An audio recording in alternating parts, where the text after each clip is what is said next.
Doug MPA back with another one. Guys, we all know these women, they're never yours. It's just your turn.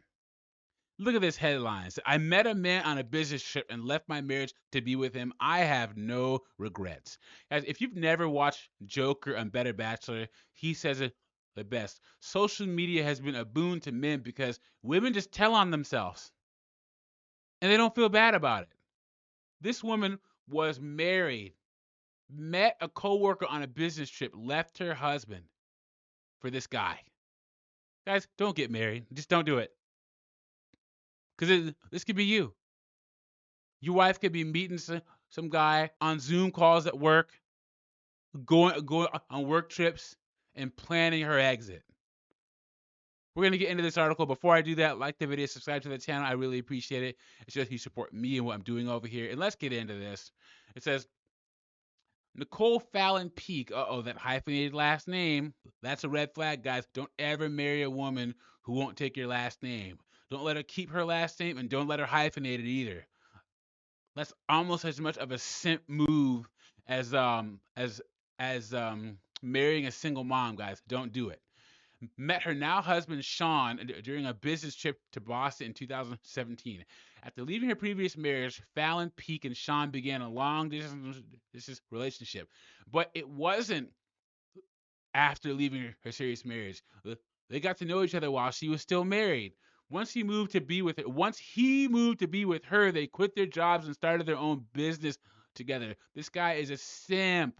One, he let her hyphenate her last name. Two, he was messing around with a married woman.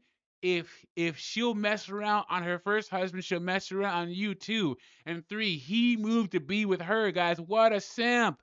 Anyway, she says, I met my now husband Sean in 2017 while we were working for the same digital publishing company. I worked out of the New York office as a managing editor, and Sean worked out of the Ogden, Utah office as an assistant managing editor.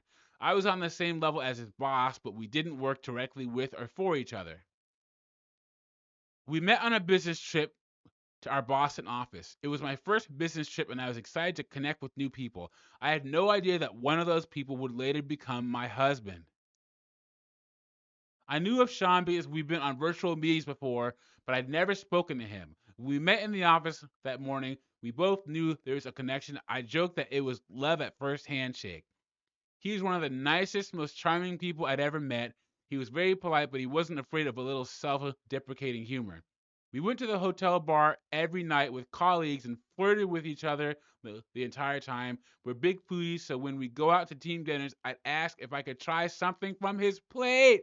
She's eating off his plate while she's married, guys. Come on. And this is what happens.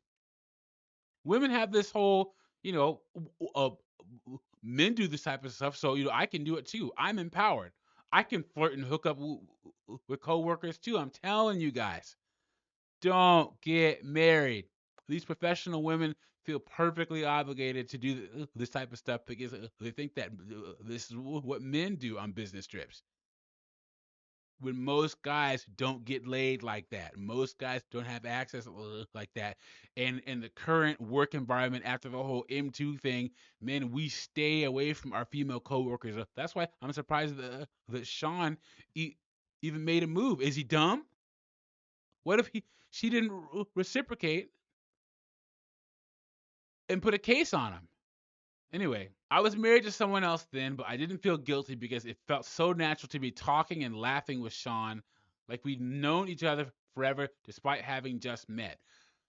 I was married to someone else then and I didn't feel guilty about it. There you go, guys. She's not yours, it's just your turn. Our goodbye on that trip was awkward. When I came down to the hotel lobby to check out, I saw him sitting there waiting for his Uber to the airport. We met each other's eyes and smiled, but we didn't get a chance to say goodbye because he was already gone by the time I checked out. Sean and I emailed to trade phone numbers after the trip because we felt silly asking each other in person. We tried to be professional and draw a line. If we were talking about work things, we would communicate on work platforms, but I would text Sean sometimes during work to talk about personal stuff. See, this is how it goes, guys. This is textbook how it goes. We found an excuse to schedule a one-on-one call to discuss a project one of our mutual colleagues was working on. We talked about the actual business purpose of the call and then went on for another 30 minutes talking about personal stuff. That call was it for me. I thought this could definitely be something real. Before I met Sean, I was already 1 foot out the door of my previous marriage, but meeting him was the catalyst to finally leave. It took less than 2 weeks for me to realize I was head over heels in love with Sean. He told me he didn't want to be the sole reason I ended my marriage, but I ended it because I what, guys? I wasn't happy. There you go. She wasn't happy, and she's gonna leave this guy for some guy she just met living in Ogden, Utah. And the thing about it is what's gonna happen when she's not happy with Sean? She's gonna leave him too, because second marriages are less likely to work out than the first. My ex-spouse sensed my unhappiness and wasn't surprised when I shared those feelings, but they were definitely shocked and hurt that I'd realized it because I met someone else. Guys, women always have someone else in the chamber when they leave you guys. And it could be someone you know, could be one of their coworkers. Telling you guys, I keep saying this, she's not yours, it's just your turn. I do feel bad about the emotional pain I caused them, but we both said to each other and to family and friends that we're better off for having split up.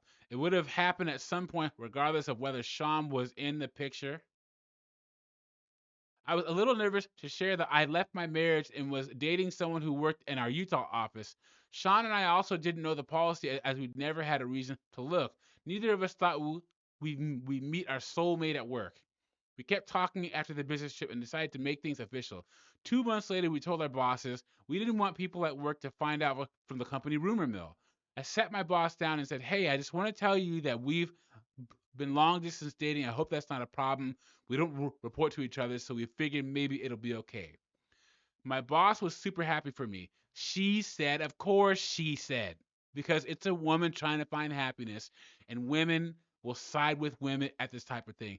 If the genders were flipped, it would be a whole different thing, guys. Do you imagine if a man wrote this story? He'd be getting drugged up and down the internet. The double standard makes me sick. She says, "I knew it. You guys are great. This is not a problem. Do your thing. It's all good." Everyone else at the office was happy that I was happy. They knew I struggled in my previous relationship, your previous marriage. My boss helped Sean get an opportunity on another team in the New York office a few months later. I was also looking for a place to live at that time, so I told him that even though it was kind of soon, our relationship was on a good track and I wanted to move in together. He agreed after 2.5 months, guys. Gosh. We found a place, started commuting into the office together, and spent as much time as we could to make up for not being able to see each other every day during those 4 months of our long distance relationship. We eventually both felt stuck in our jobs and didn't see opportunity for growth. We had similar skills and knew we could work together. We had already talked about marriage and starting a family, so we decided to start our own business. We quit together in 2018. Our decision to start this right here has paid off. We have some business friction early on. I'm a jump first, ask questions later person, and Sean is the opposite, but we've worked through it. So that's them and their baby and their dog.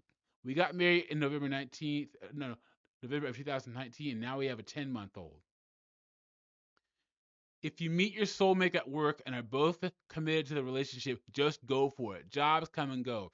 If you have to choose between a career and love of your life, go for love. That's the hopeless romantic in me, but I don't regret a single decision I made once I met Sean. My career and personal life are both better for it. Guys, only women can talk like this. On my channel, guys, I say leave women at work alone. Go to work, sit in your cubicle.